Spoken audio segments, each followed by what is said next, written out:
Ya, ratusan pasang pengantin di Purwakarta, Jawa Barat mengikuti isbat nikah massal.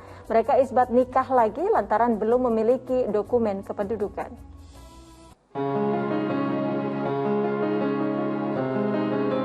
Acara isbat nikah massal 157 pasang pengantin di Purwakarta, Jawa Barat dimeriahkan acara adat penyambutan dan kesenian tari tradisional.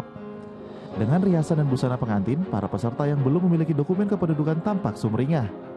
Tak hanya pengantin muda, pasangan lansia juga tampil mempesona. Setelah isbat atau permohonan pengesahan nikah, ratusan pasang pengantin langsung mendapatkan akta nikah, keterangan pengadilan, kartu keluarga, dan akta kelahiran anak. Kini mereka bisa mendapatkan hak subsidi dari negara hingga kemudahan administrasi sekolah anak-anak. Pemerintah setempat mencatat 1.500 pasang suami istri belum tercatat secara administrasi.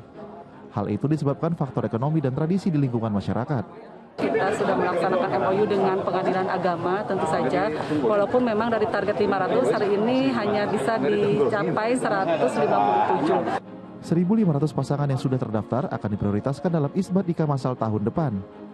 Zainal Arifin melaporkan dari Purwakarta, Jawa Barat. Masya Allah, alhamdulillah kita turut senang melihatnya. Semoga setelah tadi bisa mendapatkan sejumlah fasilitas dari negara karena sudah tercatat secara sah. Ustaz Arifin, ternyata masih banyak pasangan yang enggan mendaftarkan pernikahannya. Salah satu sebab karena tradisi lingkungan. Dan ini jelas merugikan mereka, terutama hak istri dan anak. Nah, bagaimana menurut Ustaz?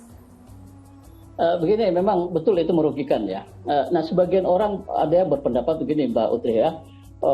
Berdalih gitu. Dulu kan zaman Rasul juga nggak ada catat-mencatat pernikahan, zaman sahabat, zaman tabi'in katanya nggak ada catat-mencatat itu. Betul bahwa zaman itu tidak ada pencatatan nikah. Asal orang tua wali perempuan sudah menikahkan dan si laki-laki qabil tuh saya terima nikahnya, ada 1-2 orang saksi, selesai. Tapi masalahnya kan berbeda di zaman kita sekarang ini dengan zaman dulu. Dulu jumlah orang tidak banyak gitu, dalam satu lingkungan masyarakat itu hampir semua orang saling kenal sehingga tidak ada kemungkinan dicurigai ini pasangan gelap gitu. Nah, tapi di masyarakat kita sekarang jumlah manusia sudah sedemikian banyak, kepadatan penduduk, apalagi ada urbanisasi, orang dari kota ke daerah, dari daerah ke kota, yang kemudian kita tidak bisa secara cepat saling mengenal. Itu dibutuhkan catatan-catatan nikah semacam ini supaya hak-hak kita betul-betul terjamin, supaya orang lain juga tidak mengira kita melakukan pernikahan hubungan di luar nikah. Salah satu yang paling mungkin, satu-satunya yang paling mungkin untuk menjadi bukti bahwa kita benar-benar nikah secara benar ya catatan di KUA gitu. Jadi jangan pernah meremehkan persoalan catatan nikah ini dengan dalih toh dulu zaman Rasul tidak ada, toh dulu zaman sahabat tidak ada.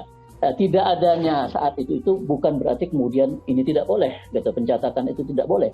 Saat itu belum dibutuhkan. Nah, tapi saat ini sudah dibutuhkan, itu bisa menjadi wajib hukumnya, gitu. Jadi kalau kita tidak mencatat, malah kita berdosa karena berpotensi membuka kecurigaan orang, jangan-jangan ini kita pasangan mesum, pasangan gelap, kumpul kebo, dan seterusnya. Nah, buktikanlah tuduhan-tuduhan itu tidak benar dengan cara mencatatkan nikah kita di pengadilan agama. Saya kira biayanya juga tidak terlalu berat kok. Yang kadang-kadang menjadi persoalan itu, yang dianggap berat itu bukan biaya nikahnya, tapi pestanya dan adat-adat membawa seserahan dan seterusnya.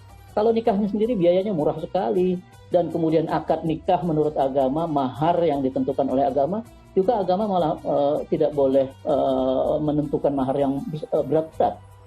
Nabi pernah melarang perempuan, orang tua perempuan itu jangan menentukan mahar terlalu berat yang memberatkan pihak laki-laki.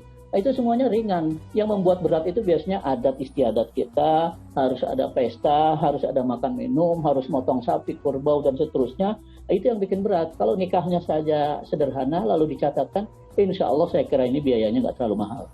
Itu saya kira Mbak Utri ya. Baik Ustaz, alhamdulillah terima kasih Ustaz Arifin atas waktu dan tausiah yang diberikan bagi seluruh pemirsa Ajwa TV.